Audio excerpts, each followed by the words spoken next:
Welcome, everyone, to the April 24th, 2025 trustee meeting of the Pound Ridge Library. I'm going to take attendance. Please say here when I call your name. Bob Bellhouse, Ann Benefico, Mike, Here. Richard. So there's 5 right now. Jenna Weiss is absent. John Cristiano is absent. Selena Shen is absent. And Lexi is on her way. So let's look at calendars. Oh, no, we'll approve minutes first. Do I have a motion to approve the minutes from the March 18th board meeting? Microphone. I move to approve the minutes of the March 18th meeting. Second. Anyone opposed? All in favor, great. Aye. All right, calendars for May. Crazy. Usually we would do around the 20th, which is a Tuesday.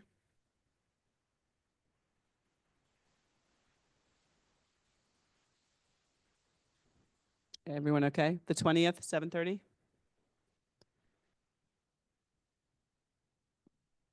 Yep. Yep, 7:30. Okay.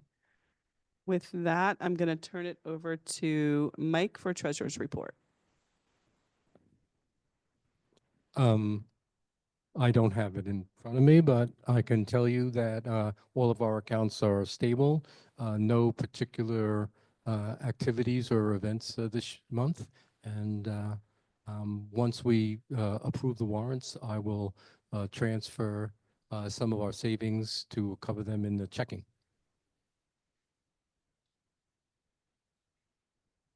Anybody have any questions on the warrants? Hey, Lexi. That's okay. Make sure you know Lexi arrived at 7:33. I'll make sure I make note of that. I had one. You had a question? Okay, no problem. So you know how some months we see nice egg, like something Mhm. ridiculously low, like $23, and So this time, I guess it's this budget billing. So it was a really big bill. Is that what? I don't understand the budget bill. Yeah. What was the nice egg? The total? Yeah, and was it that way like last year too? Like one big bill and then. Yeah, they base your coming year based on what you did last year. So Okay. obviously this year everything went up, but it was based on the previous year. So it's a big hit. So they'll adjust it against rather than 700 a month. Going forward, It's going up to 975. Okay, I read that. And then the other thing there was a deposit for pony rides. When are we doing that?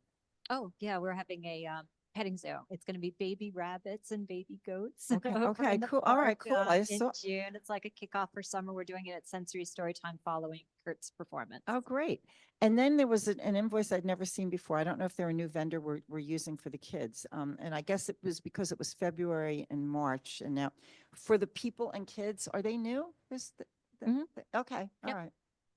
Okay, cool. And how's it going? Pretty Great. good? Yeah, we've been doing a series and they've been pretty well attended, and yeah, I'm pleased with them. I've been encouraging Ellen to break out of the same old and try new vendors and everything. I think it's worked out really well. Okay, great. That was it. Those were just what I noticed. Anybody have any other questions? All right. We need a motion to approve the warrants. Microphone. I move that we approve the warrants as submitted. To 48,573.06. Do I have a second? Go ahead. Second. Second. I know, but we Seems still need it for that. superfluous. Yeah. Okay. All right. All in favor? Aye. Aye. Any opposed? Okay. All right. John is not here, so we're going to skip finance. Mike, you want to talk about technology? So this is a continuing story about evaluating AV setups for this room. And this table layout represents one of the inputs that we got from one of the AV people, the unsolicited guy, said that we'd have much better camera focus this arrangement. And then I think probably the next time we will just essentially create a board table in the middle, and that will be perfect for the current camera that we have. So we're dealing with 3 different vendors. I went to DVR's Westport Library. I don't know if anybody's been to the Westport Library. It's it's gorgeous. It's a new library. It's the combination of a library and a cathedral and everything. So you know, they are obviously wizards at AV technology. There were 4 different choirs that were singing almost simultaneously, and they had 2 production people who were monitoring things. So not for us, but obviously DVR knows what they're doing. Then there's HVAV, who I think there are current. Jennifer, correct me, are they the people who set up what we have now, HVAV? DNR set up what we have. Oh, DNR, okay. So HVAV, they gave us several references, but I haven't been able to, nobody's responded to me. So I can't really assess what they're doing. When I look at their website, they seem to focus more on temporary installations rather than permanent installations. They do events and weddings and that kind of thing. And then there's unsolicited, and the thing that we were shocked about the last time is how much their proposal differed from the others. And the reason is because they essentially focus only, sorry for the pun, they focus only on our board meeting. He is a board meeting specialist. He's been working for 20 years setting up board meetings. And so his proposal is essentially just for the board meetings. And I think that's good. So Jennifer and I have had somewhat of a dialogue. The 2 issues that we were talking about were our microphone setups and the tethering of the wall. Okay, so unsolicited is not talking about changing what happens in here when we have events. He's only talking about optimizing our boardroom, which may be the way to do it right now, is to take it that kind of steps. And he's kind of evolved in terms of what he's offering, but the latest proposal is something called a rally bar. And so those of you who have had corporate experience probably have dealt with this, but imagine right in front of us is a big TV screen, and below it is a camera and a sensitive microphone that is directed so that as somebody speaks, it focuses on them. So that would be, it's something that you could roll in and roll out. It solves the microphone problem. It solves a lot of different problems. So, Alan, please unmute. Where would it roll out to? It would roll out, so we would have a board table and it would be right in front of us here. But when it's not in use? It would go into the storage room next door. Other questions? So as we discussed at the last meeting, what we're trying to do is get Michael here. He's unsolicited. He's a busy guy. So I think what I would suggest for now is, before we commit to anything, is that we can have him here, and then everybody can ask him the right questions. Yeah, I think that's a great idea. The other thing I just want to throw out there, I'm not opposed to, upgrading the audio video system. My concern is that even if we were to seek out foundation money, we also are trying to push through the parking lot where we might want to seek out foundation money. And so I just want us to be really intentional about what's first and what's second and what's third. And they may say no to all of it. I have no idea what they're going to say. We haven't had that conversation yet. But I just want us to be a little careful. There's only so many places for funding. And I just think we need to prioritize, some of the pricier objects. And I guess we'll get to this, Jennifer, but I read the article that you sent around about the Mid-Hudson Valley response to to Doge's visit to the elimination of one of the library. Okay, because it sounds like construction money may be jeopardized. Yeah. Which so- just I'm just underscoring Absolutely. your There's, point. that's right. So Yeah. my comment just about there's only so many places to get funding, and some of those may not exist in the near future as well. So I just want us to be really careful, and the parking lot might only go so far, and it might not happen either, right? So, but at least, I think we've got to make a decision of where we want to spend the money that we have or others have on our behalf, and just be careful. Just to focus on that part, I think if this rally bar in its latest evolution is less than, the whole thing would probably be less than $20,000. So it's something that we might look for foundation, but it's something I think we could reasonably cover even with some of our endowments or something, if push came to that, if we enjoy the system. Okay. Next, yep, go ahead, anything? The guy's name is Michael from Unsolicited. What? Michael, okay, so we're gonna try and get him in. Is that, okay, thank you. And just so you know, Mike, depending on his calendar, we could also do a board meeting at a different date, if for some reason he can't make our typical meeting. So we can ask him his availability as well and see if there's another time. We would just have to call another board meeting. Okay. Any other questions for Mike? All right, we're going to move on to governance legal. Rich? Boys, nothing to report. Are we doing this? Oh, we're going to do the Yep. survey? Okay, it's time for the survey. You want to do the survey? Okay, so each year the board shall evaluate itself against the following criteria. And we're supposed to use this 5-point rating system. The first.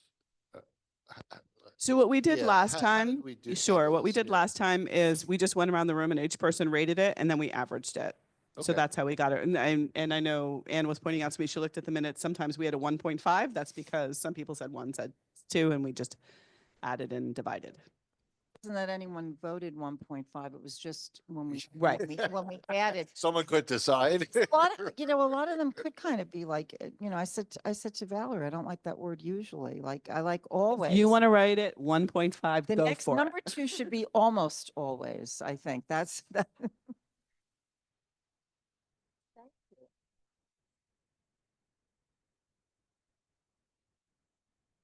I'll keep score. Okay, so the first category is governance. Does everyone want to take a minute and kind of read that description? I'm not going to read it out loud. What? Yeah. Yeah. Yeah, it's all right.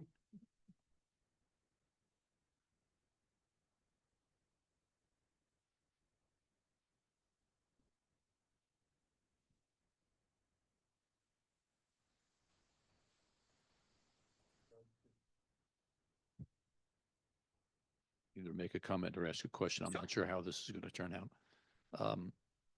The responses that are available to us have to do with frequency, not quality. Yeah. Yeah. So is that exactly what we're commenting on, is frequency?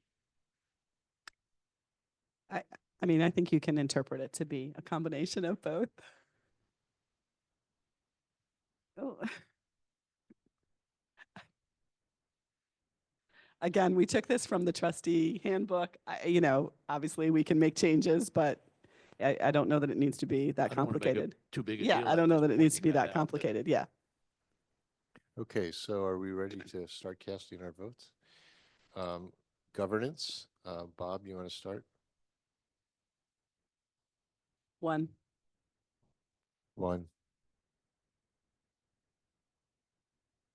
That's easy to average. Bob's point, now, if we're going to read now long range planning, She, it's more, if you read how it's written, it's more, we're voting on quality and not frequency, the way that is termed. It really has nothing to do with frequency, but I know what you're saying, those adjectives. So maybe one means Yeah. always for the things that are temporal. Yeah. And really well done for Yeah, the things. that's that are why I said I would qualitative. combine them and just use it as you're rating it a 1, a 2, a 3, 4, or 5. You can interpret, I think, each word how you choose to. Okay, let's move to the second one, long-range planning. Bob? Yeah.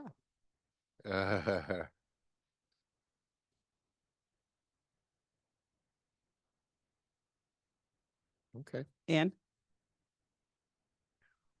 2. 2.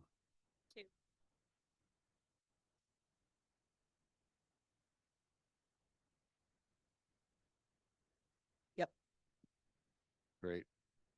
Accountability and transparency. 1. 1.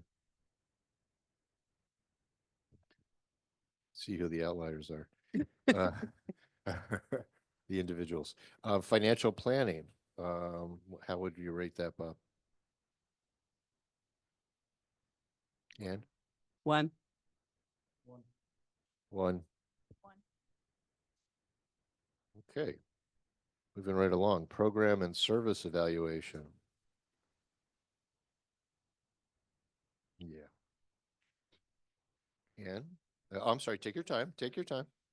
Yeah, that's fine. 2.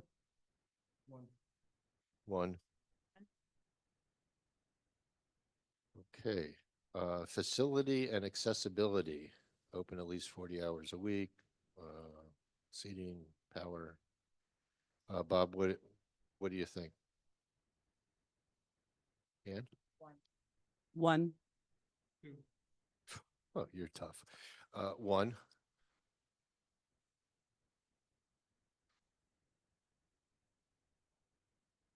2. With a comment? She wants a comment. Yeah, I do. Thank you. Although not delineated here within facility and accessibility, I think of the parking lot. It's fair. It's fair. I didn't think about that. So yeah, that's fair.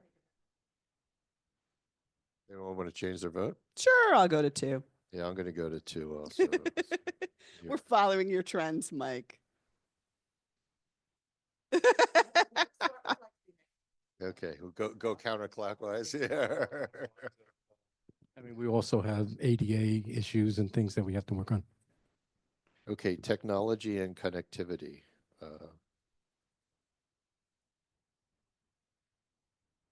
Bob? Yeah, you're not getting out of that easily.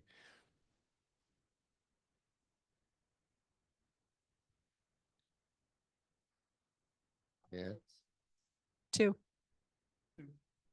2. 2. A lot of homogeneity here.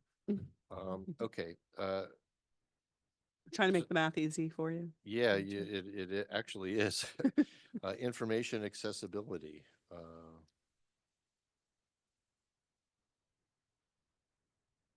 1. 1. 2, because I think the website falls under that. I know. I thought about it too. I did think about it, but I let it go. That's a good I point, put it under yeah. technology. Yeah, it's okay. Yeah. Okay, staff development. Employ a paid director.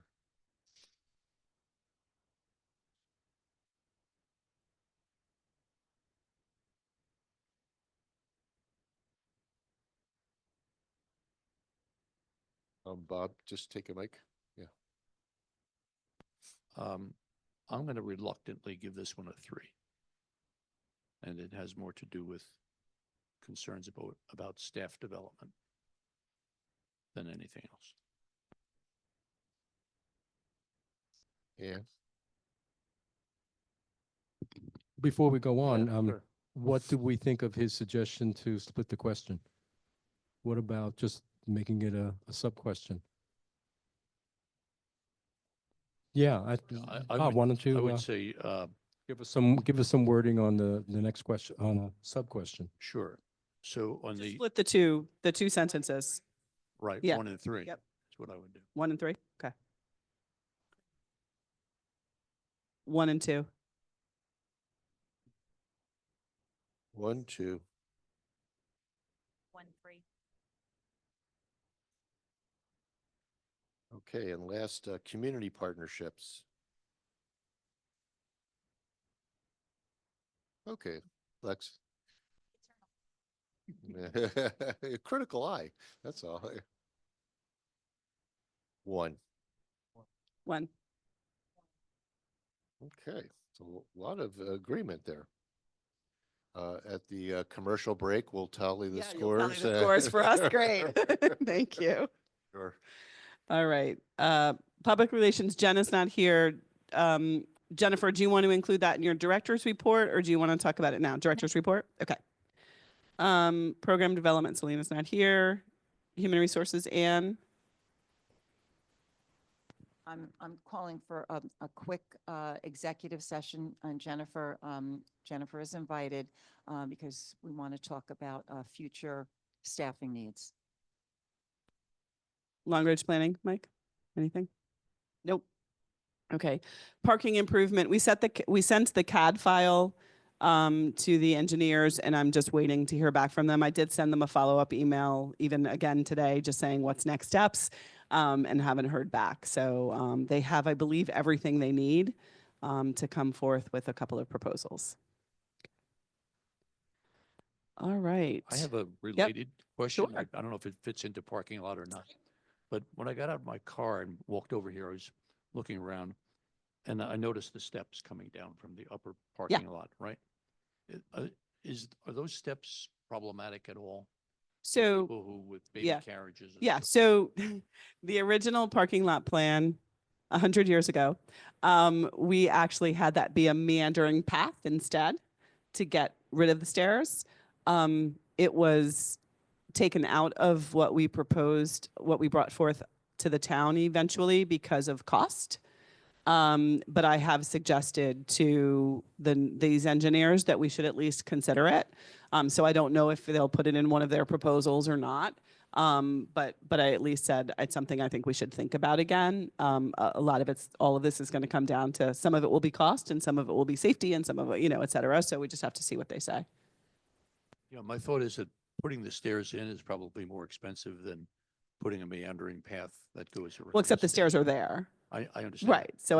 we'd have to take them out and do a lot of work. Still cheaper taking them out than put them in. So it might, But they're already, there's nothing to do to them. if you had to take them out, it would be cheaper to take them out than to put them in. It's just it's a moot point. Sorry. Yeah. I don't understand why, but yes. Yeah, I'm glad it's being considered. it is absolutely being considered. Yeah. Well, no, yeah, exactly. We could have a slide for the kids. No. Okay, director's report and facilities report.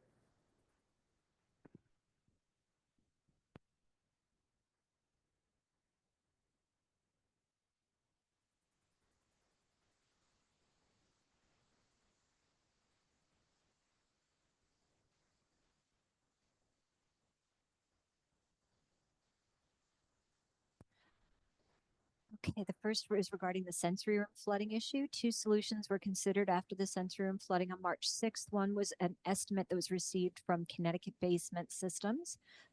Their estimate is for $16,515.75. We also had exterior drainage inspection, which was suggested by Bob Bellhouse. Roto-Rooter came and inspected all the underground drainage. Many of them were blocked. All exterior drains were flushed clean for $2,300. Following this, a technician from Roto-Rooter came with a camera to further inspect for crushed pipes, tree roots, etc.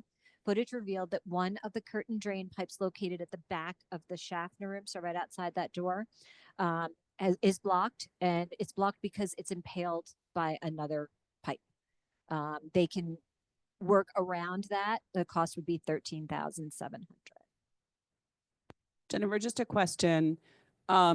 In talking with both providers, is this an either or, a no, you should do both? Is this do we know that do we have any, I guess, information on their views on percentage of success, depending on what we do? Of course, they both think that they're the ones that are right. That are right, and yeah. They want to get their money. But really, this is just opinion, but it seems to me that about every 5 to 10 years, there's an anomaly. The ground froze and the water flooded into is that worth a $13,000 investment? Or do we just go in and vacuum up the water once every 5 to 10 years? Same thing with the pipes over here. We've had no water in this basement since I've been here. Yeah. So it's up to you, of course. So it's a big your price tag. recommendation is let it ride. Anyone have a question, thoughts, et cetera? So letting it ride, meaning there could be another flood down in our new sensory room? Yes. I'm going to voice that I think we should do something if we're now, there may not have been an issue before, but to the extent that we are inviting patrons to use the room and encouraging use of the room, I don't think we should have a knowing flood risk. Yeah, I agree with that. I also, I'm perplexed about the pipe that goes through the pipe. It looks to me like there's a plastic pipe and then there's some other kind of material pipe that transects it. Mhm. I can't imagine how that happens. Be like a 1 in a million shot. You couldn't do it, It you was try. really impaled. That third one is just like an artist's rendering. I have put together 2 images that I found online to try and show you what it looks like because the middle one wasn't really clear. And is that outer pipe that we see in the third photograph still part of the drainage system? That's an artist's rendering, just to show you what the bisect means in case you weren't able to picture it from this picture. So there is standing water, as you can see when you open up the grate in the first picture there. But like I said, there's been absolutely no water issues since I've been here downstairs. So, I understand this is a lot of money, but, we were very fortunate when it happened the first time that you were here, you noticed it, your partner helped out, you reacted very fast and, kind of saved the day. So what, the other thing we have to worry about is mold. Remember, we spoke about that too. So, from the like I said, Jennifer, you reacted very fast the last time, got everything out of there, put the fans in, did what you had to do, but we might not be so fortunate the next time. Oh, both of these projects would be eligible for construction aid if construction aid doesn't go away. It would cover 50% of the cost, but we wouldn't be eligible to start the project until October. If we got the grant. So we have to get, in this situation for this grant, you have to get it first and then start the would. project after? Basically. Okay. Yes, it's Yeah, a yeah. reimbursement. It's a, So we would apply in August. We would know if we got it by, we wouldn't even know. And we could start the project as early as October, and then we would find out the following year whether we got it. so we couldn't start the project now, No. apply in August and hope to get it. October would be the first. Did either vendor express any preference as to when the work would be done? Is there any seasonality in terms of when we can go in and do these if we go with either option? They didn't mention anything about that, no.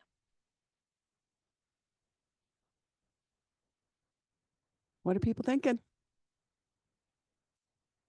Pipe right out here is affecting the room. Doesn't need to be affecting anything at this moment. There's no Okay. water in this space. They just happen to There's no find water that. on this wall. like, Okay.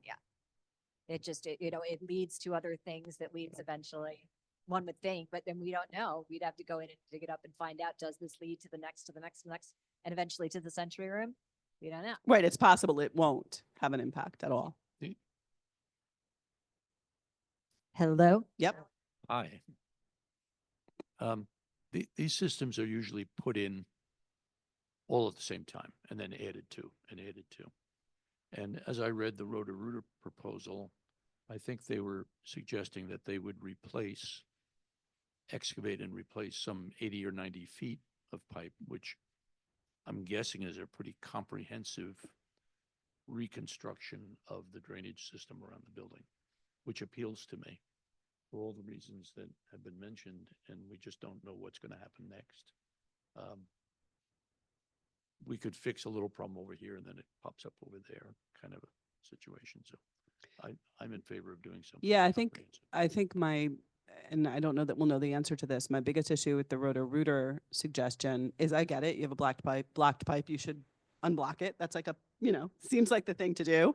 But we don't know for sure if that will actually solve our issue. Right. Which, makes you question spending $13,000 that might not solve the issue. But if the problem is that water isn't going through the pipe and they're going to remove a known blockage from the pipe or install new pipes, it sounds like. to Mhm. me. Sounds like a solution. Right. It's a solution for the pipe blockage. We don't know if that's what caused the water at all. And we will never know, I don't think. Right. Right? Right. Because one, it could not happen again and we could all say, yay, Roto-Rooter fixed it. Or it's what Jennifer's saying, it hasn't happened in 10 years and it just happened. It doesn't happen again for 10 years, right? When I was here with Jennifer and Paul and we were looking around the outside of the media room, the sensory room, which is where the problem did occur, it was pretty obvious that water was not being drained away from the building there. It was allowed to So, collect toward the building. but that's why when I look at this, trenching and piping to me makes more sense, right? I hate the idea of allowing water to come into the building in order to deal with it, which is what that solution is. That trench that they're showing is inside the building.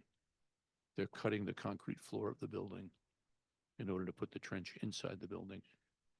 And I just don't like that at all, I have to tell you.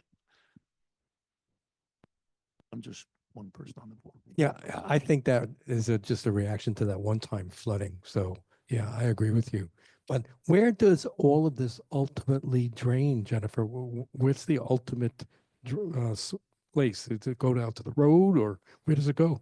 We're not allowed to put it out to the road. Yeah, We would have to build a catch basin. Was that the word that he used? but we don't have one. It would have to, It's part of the. it's part of proposal. the Roto-Rooter proposal. Part of the Connecticut basement systems proposal. So Roto-Rooter is saying they'll kind of fix what we have, but they're not talking about that. Right, they're really on opposite ends of the building. So Roto-Rooter, Connecticut basement. Is Roto-Rooter only doing, their proposal only dealt with this side of the building? Yes, And the problem that we had was on that side of the building? correct. That's astonishing. Well, when Roto-Rooter came, they did an inspection of all the pipes to make sure that they were completely flushed out. So the flusher guy came and then the camera guy came and the camera guy said, you've still got standing water and that's why.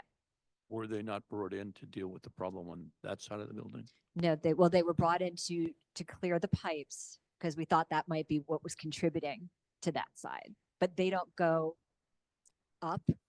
Like we were looking at the leaders weren't properly attached and we think that was why but see, it's all guessing because when we came down, there was just a pile of water on the floor. We don't know if it came in from this side, from this side, from this side. My partner's convinced it came from the Well, far side. Sorry, of the room. I want to go back to what we were talking about a minute ago. I understood the proposal from Roto-Rooter to be 80 to 90 feet comprehensive, dealing with pipes, and I assumed all the way around the building, or at least on these two sides of the building. Are you telling me it's not on this section over by the, Basically along the back of the library. It's just the pipe that is blocked. that's not 90 feet. The back of the library is not 90 feet. I don't know where the pipes are, so I don't know I don't know. It's not.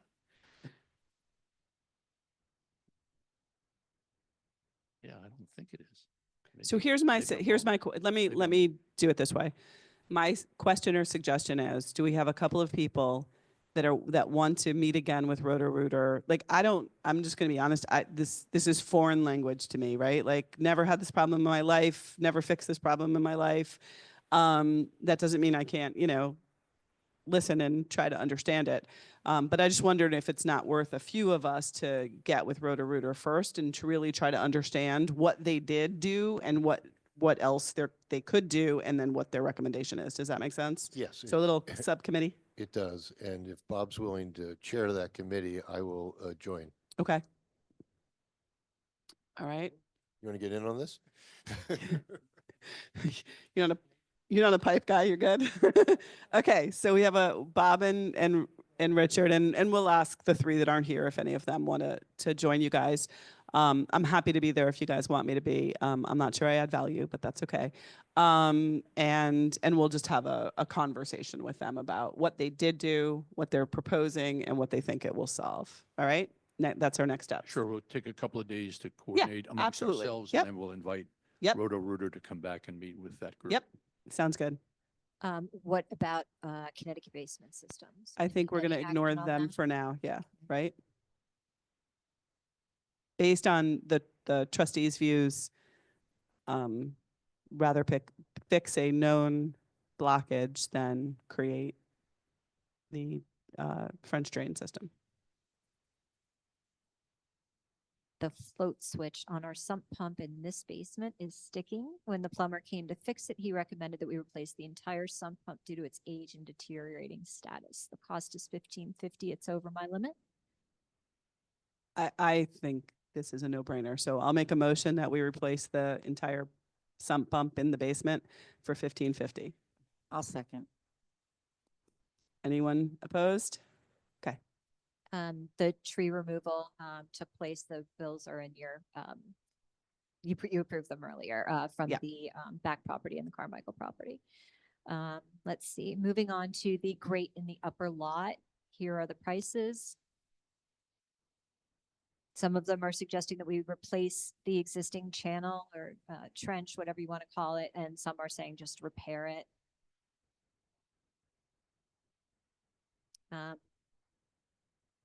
Some people say take the two highest and the two lowest and throw them out and stick with the middle. I don't know. Lawrence Construction knows our parking lot quite well. So I don't know if that counts for anything because they installed our lighting. I see there's trend drain, trench drain, and then channel drain. Are they all the same? Sorry, yeah, The same trench, thing? trench. Mhm, But they're all the same thing, the channel drain, trench exactly. drain. It's basically, there's a little like gully underneath with a grate that goes on top. So when the water goes through the grate, So it goes through the trench. is San the Concrete Man and Pinella not going to fix the blacktop? Do we know? We'd have to look at the, Okay. some of them are not very detailed. Yeah, They're, Exactly. I know. Interesting thing is that here we are looking at drains again. When they do that, and you can easily imagine how water comes down that driveway, hits that drain, and has to go somewhere. So it needs to be considered as part of the whole drain problem that we're looking at. It says if not included in the proposal for Prunella is repair driveway if damaged during construction. Asphalt patching. Okay. Yeah. So to me, and I'm assuming San the Concrete Man didn't talk about it in his. So like to me, Pinella's is not an equal bid to Lawrence and J and B. Right? Lawrence and J and B have said we're replacing the trench drain, and Lawrence says a new frame and grate. J and B doesn't say that. And then they're both at least patching, I believe. Yeah, it's the difference between what they call cold patch and the hot asphalt. So clearly one is just, I get you through until a proper Yeah. thing. So I want to go with the longer term Yep. fix. I would think so. There's so much more to these kinds of projects. I know. If you open up a bag of cold patch and you can get it at Home Depot and you put it on the ground and you tamp it down, it looks really nice. Yeah, for a couple of weeks. And 2 years later, you're back there again. Yeah, so I think that's my question for some, like even Lawrence, it just says patch the pavement. Is that the cold patch versus, I don't know if we should stare at the actual, and I know you said, Jennifer, they're not all well-written, but I don't know if it's worth staring at some of the actual write-ups or not. or to go back to any of them and say, what we want is removing and replacing the drain and a new frame, a new grate, and hot patch and repave the area. Okay. Does that make sense? Yep. Okay. Going on to the accessibility path in the back, some different materials were suggested by each of the vendors. There was natural flagstone and bluestone, concrete and pavers. Can I ask a question? I'm sorry, Jennifer. I totally misunderstood what this proposal was until someone pointed out the area for me. So I just had a question. It's not that I don't think we should be ADA accessible, but we are in the front. And so I'm trying to understand why we think we should also do that to the back door. Because there are events that happen here on Sunday, Monday, and after hours that require people with accessibility issues to enter. You know, when the library is closed, they need to still get into the Schaffner room. The garden club, the yoga, I mean, you name it, on and on. I'm here almost every Sunday or Monday, and many evenings I have to come back to open the doors for people, Ikebana, for example. And this would be a way for people to access the Schaffner room after hours. Yeah, I guess I just think we should talk about, for the cost, is there another solution, right? Like, can the garden club have a key to the front door instead of coming just to the Schaffner room? I'm just throwing things out. Like, I just think we should talk about options, or, and this might sound not nice, but, or we don't have things on Sundays when we're closed. Like, I just, Well- again, I go back to, we're spending so much money that I'm just questioning spending this money so that the garden club can come when we're closed. No offense to the garden club. Love the garden club. I see it from a different point of view. I think it's our responsibility and duty as a public good and a public entity to offer accessibility to everybody. Inclusivity is a really important part of libraries. I think going in that direction is Right. completely And when we're wrong. open, we do that. We do that. We have accessibility when we're open. The garden club meets here every single Monday. So you're suggesting that they had our alarm codes and learn how to open and close the front Or doors. they and meet on lock that Tuesday up when we're again. open. Oh my God, I just got the move from Tuesday to Monday and it's alleviated so many Right. problems. I'm just saying that this is a lot of money so that people can use our library after hours. Exactly. And That's exactly what it is. Yep, but it's a Yeah. lot of money. It should and- be a priority of this board to accessibility should be a really big priority. I'm not saying accessibility is not a priority. We have accessibility into the library to the front door that are during open hours. That's our requirement. So that's not what I'm suggesting. I'm trying to throw out other options, Jennifer, so that we think about the fiduciary obligation that we all have as trustees as well. It seems to me, not knowing all the details, that because we have accessibility through the front door, this is more of an accommodation to the garden club to meet their schedule and their needs.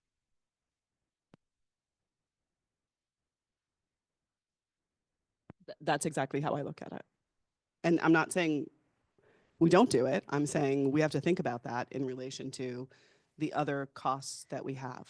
For the last 40 years, the garden club has met here on Tuesday morning. And every Tuesday morning, which is when we also have children's music, which of course is extremely popular as well, the entire parking lot was a zoo. Nobody could get in except the garden club. Nobody could come in to drop off a book or to come in and play with their child, whatever. And so I successfully moved it to Mondays, which has worked out extremely well.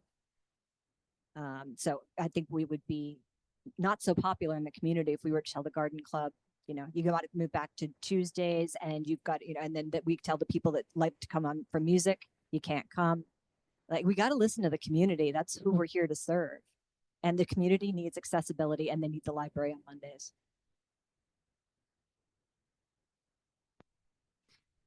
This is going to sound facetious. Can the garden club, I guess through the foundation, help us deal with this financially? I go back to what I said before. We can always ask the foundation for money. There's only so much, and there's other things we're asking money for, right? So I've said this so many times, and I'm going to say it again. We can continue to add more and more and more programs that we're not suited to cover when we don't have a parking lot that allows people to park here. And so as we continue to spend money to add new features that are phenomenal, I have no question about the features or the programs.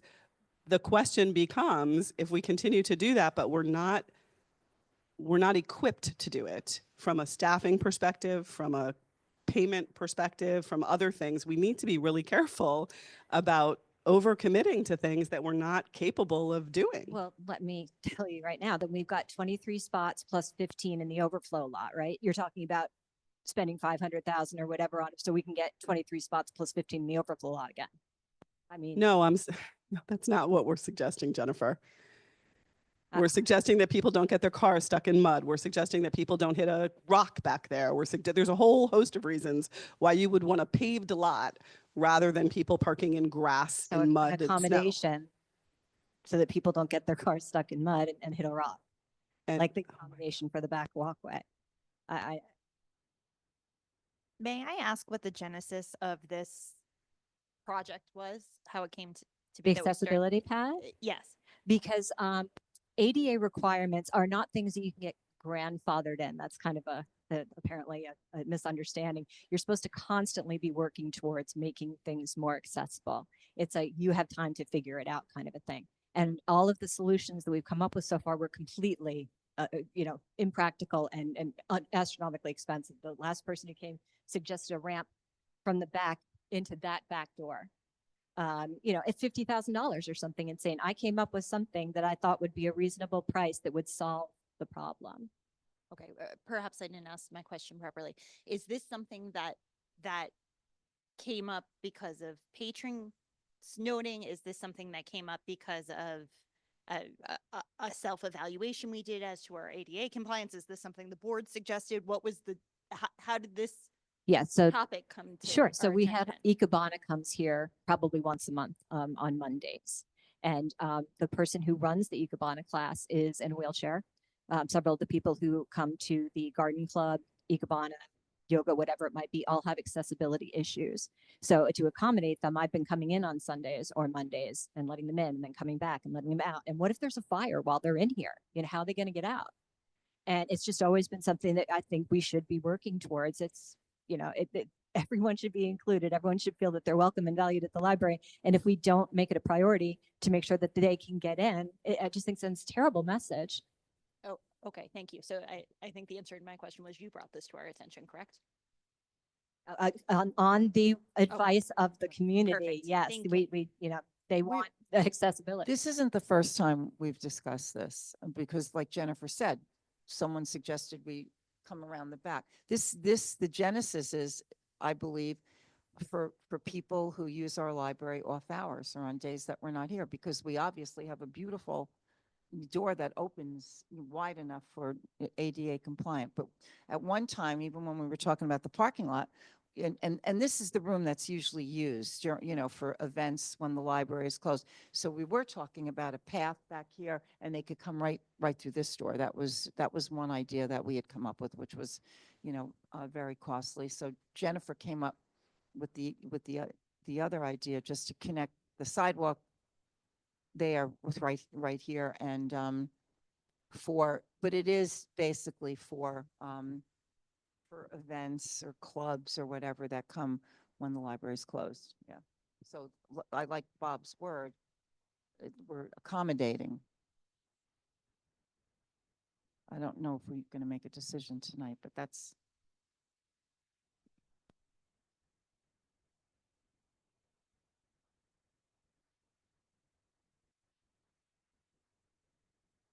And I'm sorry that I'm confused, but what door is that?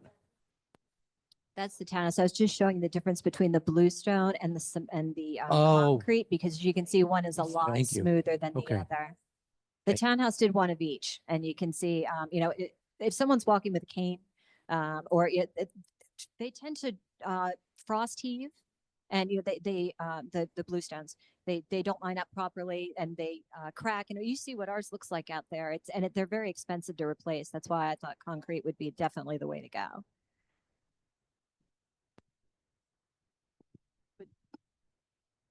As part of this accommodation, wouldn't we have to change our door also? Can a wheelchair I mean, doesn't it have to open automatically like this one does here? Or what if someone's alone in a wheelchair? How would they open the door? It's a good point. Hadn't come up. My other question is whether a wheelchair can turn once it gets in the door and turn around. I don't know if we know that. I ran the information by Jim Perry, and he said that it would not need to be brought in front of the planning board because it's just replacing one surface with another, and that the walkway had to be 24 inches. I think it's. No, I meant turn in once you come through the door. Right. Well, I mean, I showed him the schematics and everything, and there was no issue with it. Once again, on these kinds of projects, a lot of the cost has to do with what you don't see, how deep down they dig, what kind of material they put in there, so that 2 years from now, you don't have a cracked concrete or tilting flagstones and stuff like that. So that's the kind of proposal that has to be read very carefully from a technical point of view.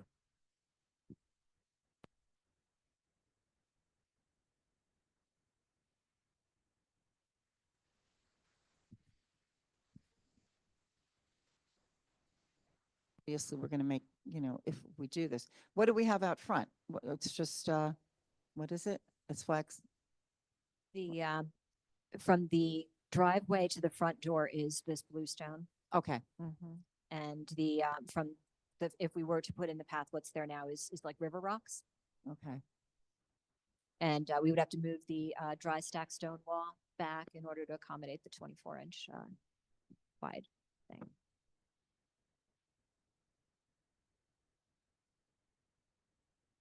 Right, and I think the quotes don't include that. Right, Pinellas does, and Right. the rest of them do not.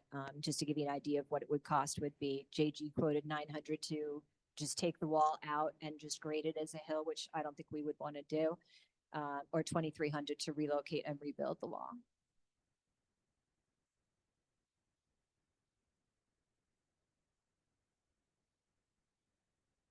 The other thought I have is about the aesthetics of whatever we were to put in there.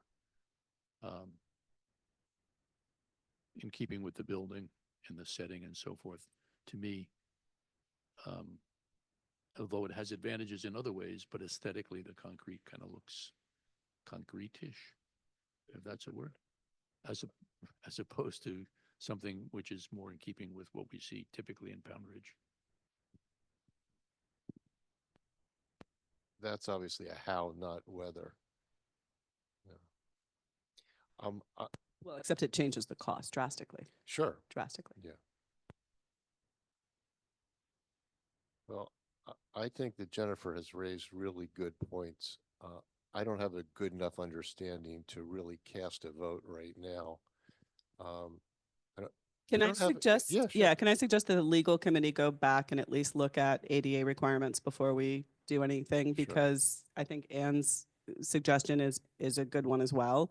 If we do this, does that mean you're altering it and therefore you do have to put in a door that opens automatically? You do have to make sure you have a 40-inch turn radius. I'm making that stuff up.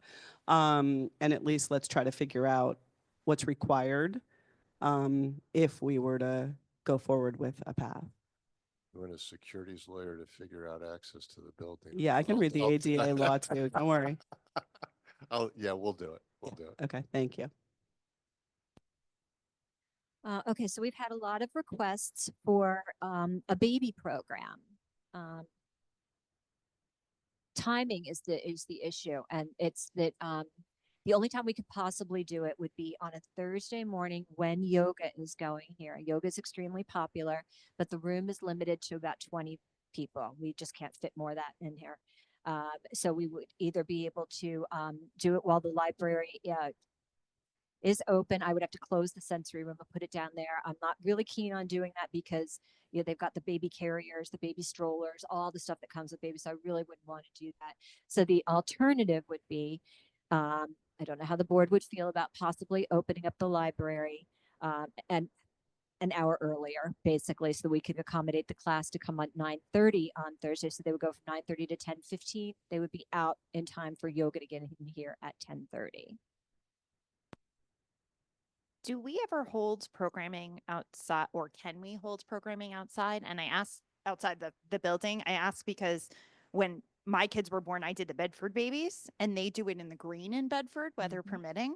And in a lot of respects, that's preferable, I think, with newborns, because one, you're not indoors and you have all sorts of limitations when the kids are young and not vaccinated, in terms of a lot of parents have qualms about bringing their newborns indoors, particularly when they're younger. And two, with newborns and crying and you're not used to bringing the baby out, I think being outdoors allows more timid new parents to engage in a way that they would not be willing, particularly if they were indoors at a library and felt like they had to keep the baby quiet. So if there's any possibility to do something weather permitting outside, I think the way Bedford does it is really good. We've done the music program at the town park. There are some limitations. When camp starts, you can't do it, and so there are some limitations with that. We've also done it in front of the market, which we had a kid run into the middle of the road with that one. Sometimes we've so done things right out sometimes here, we've done too. things right out in the It's- back. It's all as well. weather Yeah. permitting. Just a logistics question. Would we be hiring somebody to run this program? Or Yes. there's somebody who we use? We had a substitute music person here on Wednesday about 2 weeks ago, and Alan and I have not been able to stop the amount of compliments that this person got. They're just getting inundated. So I asked her if she would be interested. This is her particular area of concentration. It's a group called Rock and Rascals. And 0 to 4 is their age group, and she just thought would be, the perfect person. We do have it in the budget for the children's programming. It would require the 2 early shift people who currently come in from 9:45 to 5:45 to come in from 9:15 to 5:15 instead. And then we can have it in this room and be gone by the time Yoga gets here. The person sounds ideal, so please don't misconstrue the question I'm about to ask. But in situations like this, where we're talking about engaging someone to run a program ostensibly under the banner of the Pound Ridge Library, do we have a rigorous formal way to vet that individual, background checks, et cetera, et cetera, et cetera? No. To limit our liability? But just know that not every, I'll pick a number, Jennifer, tell me if I'm wrong. 85% of our programs we use third parties to do the program, but no, we've not done a formal vetting. We do an informal vetting through that. We usually get these as referrals that other libraries have done them. And so we call that library and we ask the children's librarian, how was the performance? How was, everything like that. And so we don't have them unless they're vetted. I just want to clarify that I understood this correctly. We do not run background checks on the facilitators of our programming. Is that correct? That is correct. Is there a way that we can do that? Yes. There are companies that will do various levels of background checking for you at levels of cost. And it goes as simple as just to see if they've had traffic tickets within the state. And then it goes all the way up to, top secret clearances. But, in our company, we do it all the time. We take a certain relatively low level of background check, but it reduces our liability because we're able to say, well, yes, we have a standard way of vetting people who come to work for us, and it includes a background check. You could argue whether the background check is stringent enough, but that's a different question. Yeah, I mean, I would argue that knowing whether they have a traffic ticket would not help me in any shape, way, or form. I mean, they are contractors. They're not employees. They're not alone with any of the patrons, right? I mean, the parents are with the person that's doing the program. So it's not like they're alone with them. It doesn't mean we can't talk about it, but I mean, there's not, and again, Jennifer, correct me if I'm wrong, but I don't think there's any program where a person giving the program is ever alone with any patron, even an of-age patron. I mean, it just doesn't work that way, right? Because you're talking about a person that's in front of the room with 20, 30, 50 people, right? So I'd have to think through what the risk is, you know what I mean? of not doing a background check, and then I would go after what would we be seeking to find out, and we would then have to set parameters and rules around when we would choose not to hire someone based on a background check, right? There's lots of different categories in I know. background checks. I do them all the time. I know. And you have to be very careful because now the law now protects the people and not the employer. Just, And we're not an employer. We're hiring True, contractors. right, that's Sorry. true. So just getting back to the time at 9:30, is that a time like that moms with a little bit, is that a good time for them? Like it wouldn't be like 1 o'clock or 2 o'clock. They like more. No, that's So nap we time. currently, Okay. yeah, we currently have a program for babies. It's called Mommy Moments, and it's at noon on Wednesdays, and nobody ever comes 'Cause because it's nap during time. nap time. Okay, that's good. That's what really started the whole Okay, conversation. no, in the it's good to community. know. Yeah, okay, that's. By 9:30, they've been up since 5, 6. The parents want a place to go with them. Sorry. I personally have no problem with it. I think we're going to have a separate executive session on just staffing. I don't know if this impacts that, Jennifer, or not. Well, no, it's No. not. It's Okay. just going to be them getting it early. So we'll technically change our hours, which would require board approval. Okay. All right. So unless anyone has any other questions, I can make a motion that we open the library at 9:30 on Thursdays instead of 10. If someone wants to second that. Second. Okay. Just an observation. So that makes our Thursdays a really long Long day day. because okay, that's fine. Any other questions? Everybody good? Do you vote? We voted, I don't need to vote for this. We voted for opening the library. Yeah. Any opposition? Okay. And it's approved. Thank you. Uh-huh. The Everbright was installed in the sensory room. It's a huge hit. This coming Sunday, the 27th from 12 to 4 is an eco afternoon over at the Pound Ridge Square. We'll be bringing our seed library and recycle your batteries and doing an eco-friendly craft with the kids. So stop by, hang out. We got a request from one of our patrons inquiring about memorial donations. And this is not something that we've done as a general policy or practice or anything like that. So I said I would bring it to the trustees and was wondering, I mean, it seems more like something that the foundation might offer. I don't know, but you guys, of course, would have Yeah, to. I'm not sure if we can. I was just thinking of it as I was looking at the bricks. I'm like, oh, that's the way to pay for that. Buy a brick. But sorry. And maybe we could do something like that, but we'd have to probably have the foundation do that. So that is a potential option when we get to that point. I just bought a brick at the Harvey School, so it's a thing. Technically we're not allowed to ask for donations. That doesn't mean we can't receive them. We have a few trees, right, that have in memory of donations. So we have done this in the past. We have a too. bench. Yep, we have a bench. We have a couple of trees. I don't know. I don't know how people feel. So when we do it, like Ari Fleischer did it for his mother and grandmother, he paid for it. Yeah. So this person wants to leave like a trust fund to us if we use it. No, he towards wants to this make a small donation. It's a Okay, small just like- donation. to And just a one-time donation. Yep. Okay.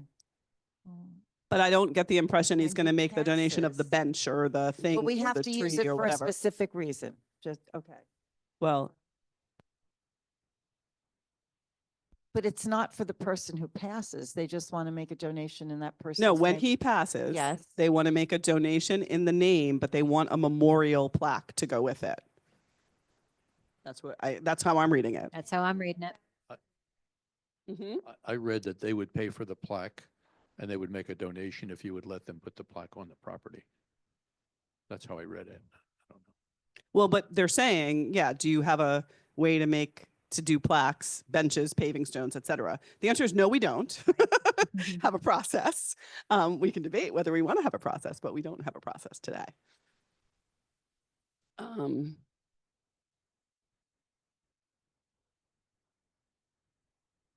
We've had people donate everything from bird baths to, Yeah. stone table and benches to, Trees. I think the differentiator is if the name is on it, if someone's. Right. So name is on it. typically what we've had done is they made a donation of something and that's where the name is, right? Kind of typically. Here, they want to make a donation and then I guess they want a plaque somewhere. I don't know where you put the plaque. You know what I mean? Unless they're donating a thing, an object. If they're making a cash donation and then they have a plaque, I mean, I don't know. We start hanging them on the wall. I don't know where we put them. Right? Brick. We need a brick. I'm telling you. It's the answer. We should sell naming rights, There you go. bring in some money. Yeah. So I think what I would say, Jennifer, to answer is we don't have a process today, and you can just say we have had people donate benches and trees and have had a plaque put on that. Because I just don't know what he wants, and when someone uses the term small donation, I think really small. And so, if you're going to make a donation of $25, I don't think I would let you have a plaque in your name. But we don't have parameters around it. So I don't know what the dollar threshold is that you get a plaque. But I do think if you donated, a bench and wanted to put your plaque on it, I assume we would take it. I don't know. Do you have a view? well, we've now got, I think, 4 benches around. I mean, we're going to. I know. We don't really need another bench. I know. We don't need a tree. We don't need a bench. Every rock in the place going to have a plaque on it. Yeah. Do they want to donate a new pipe? That we need. But maybe it's worth, as Richard was saying, talking about naming, rights for things. And, if you want to donate $5,000, yes, you will get a. Yeah, I think the problem plaque, is you we will can't solicit. That's the problem with That's it. maybe we put it over onto the foundation. Yeah. Because it's, Yeah. yeah. I mean, we could, because if you think about it, remember when they did the leaves? I mean, they weren't physical things we kept forever. But I mean, we're happy to talk to the foundation if they want to do something like that. I mean, I hear all the time, I love this library. Yeah. We love the library. The library is so great. Yeah. And let's turn that into, an opportunity for them Yeah. to leave a legacy Yeah. is what they really would love to do. All right. Do you want me to follow up with the foundation and see if we can come up with a process that they could create? Does that work? Yeah, I guess I'm really thick. I'm not understanding this. Why can't they just, so they really don't want to do this themselves. They just want to make a donation and then we do it because we have plaques outside. Yeah, I don't want to lose control over what we put out. What if someone wants to put out a windmill Right, or, okay. a lawn jockey or something? It just, I'd really rather keep control over what the options are. What if the bench goes, in town, we get those cool book-shaped benches or so I just would like to have control over that. Okay. All right. Let me reach out to the foundation and maybe we can come up together with some kind of process. Yeah, I know that they do legacy giving, they put Yeah. this in your will kind of a thing. Yeah. So it seems to me Yeah, that yeah, they're yeah. going there. I just want to underscore my support for what Jennifer just said, that this kind of thing, I don't know why, but it just worries me a little bit. That does. can I agree. become crass, I know. like. Yeah. No, we've definitely had to deal with over the years some of that. Just wanted to give you a heads up. We're having a high school intern. It's called the Aspire mentorship program from Fox Lane High School. A young woman will be coming to join us beginning of May and will stay until mid-June. We have fantastic projects for her. We're going to be getting rid of our CD audiobook collection. It just hasn't been circulating in years now. And we're making a new middle grade collection. So we're very excited about having the help to do that. Would anybody be interested in having that young person speak before the board, maybe at the end of their assignment, and tell us what they did and what they accomplished and how they felt about it? Sure. I'll ask her to do that. I think she probably has to do that at the school as part of she can use us as a dry run. Yep. Okay. And then lastly, just for the purpose of the minutes, we want to send a sincere thank you to resident Karen Greenberg, who made a donation of $500 to the library.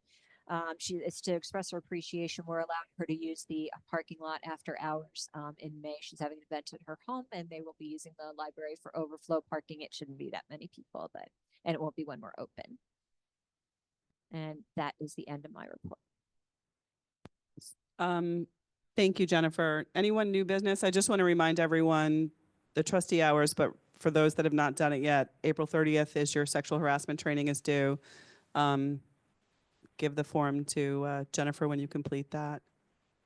And then the trustee education is end of our year, right? Yeah. Technically, I mean, we kind of switched to a calendar year at some point, but I'm sorry, it should- I forgot to mention a couple things Yeah. on the facilitators. I think it's in the Google Drive, but the exterminator came. We thought there were termites over at the cottage, but it's not. It's something called powder post beetles, and there is no remedy for it.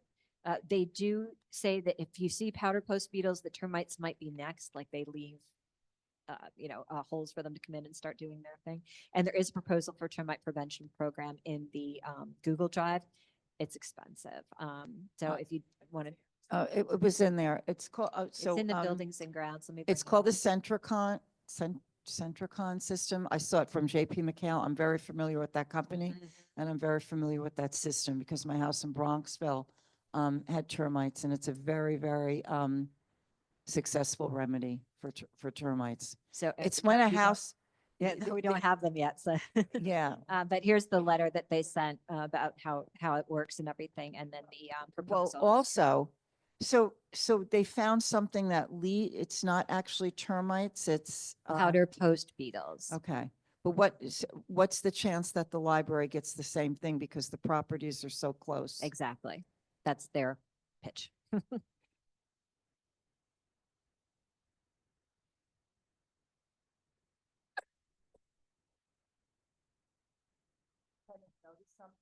Exactly.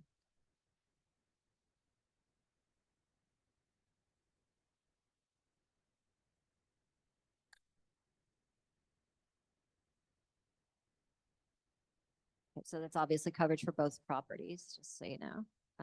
Did you want to think about that or proceed or? anyone have any questions, thoughts? Did our tenants come to you or did they say it? Okay, so maybe you want to, they noticed something, it was like little dust, like shavings or something? Exactly. Right, okay.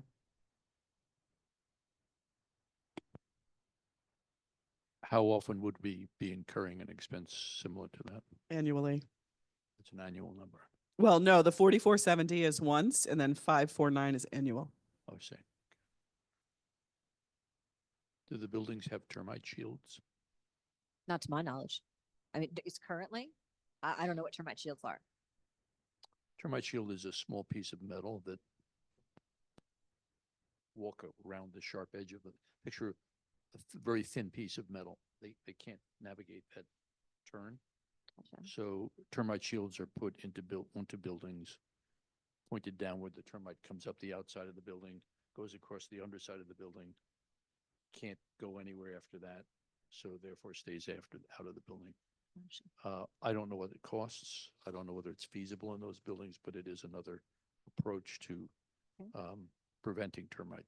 Do you want me to get a quote for that? I would ask around, yeah.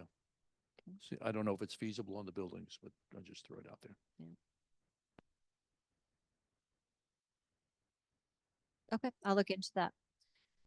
Then the last thing, let me just stop sharing my screen. Let's see, it's just little things in the cottage, but the tenants are buying a new washer dryer. They're going to store the library's washer dryer in the garage. There was a leak in the bathtub. The plumber fixed it. The dryer vent is not properly vented. Mike Kellard's going to look into that. And there was a lot of exterior repair work that's needed around this building. I took some photographs. They're in the Google Drive. I don't have any proposals from him yet. I'll share them when I get them. So Jennifer, I didn't understand that. The washer and dryer that's in the cottage, we bought, it's Yes. ours? Yeah. Okay, so they want to buy their own. Correct. And so what's the point of storing it for the next tenants if they take theirs with them? I would Or- think that they'll be taking them with them if they buy them. Right, So, yeah. so is it worth I mean, Well, I have another question. If I was just wondering, is there room in the basement to keep it in the basement? I don't like the idea of storing it in the garage. Like, there's no heat in the garage. There's no, I don't know how damp the garage is. Like, it seems, And they're going to be We- difficult to we- get out of that bulkhead door. I think we bought them when we rented to this tenant, right? I don't recall. I'm pretty sure, because I remember Rich Essman wanted to move the washer and dryer upstairs, and we didn't want to pay for that, so we left it in the basement. So yeah, so it's only at 2 to 3 years old, I think. They don't like them. I'm okay with them not liking them, but I personally don't want them stored in the garage. I'll tell them to keep them in. The I think there's basement. plenty of room in that basement. Yeah. Is that all right? Everybody agree? Hopefully they haven't moved it yet. And I agree with you. I don't think they could get it. Well, they got to get the new ones in, so I guess we got those in. I don't know why they wouldn't put stacking ones on the main floor. But Well, I that's guess what there's Richard wanted to probably do, but there no was a room plumbing or- issue. or- Yeah, there was plumbing. There was and there was an expensive plumbing. It's just the stairwell down to that basement is treacherous. I don't know how they get up and down it with a laundry basket. In the basement. And they're going to put it in the basement still. Mm-hmm. Okay. Do we know if the current ones are still in working order? Oh Because yeah. They are? Mhm. The picture of the basement looks like Mhm. there's some exterior damage to what I assume is a washer. Yeah, I think. Are you looking at the French drain? Yeah, that's the leak from the bathtub. But the machine itself Oh, appears looks to have damaged? some rust on it. Gotcha. They didn't mention anything about aesthetics of the machine or anything. Just that they didn't. She didn't feel that it was getting the clothes clean enough. The leaky tub, yeah, see, looks rusty.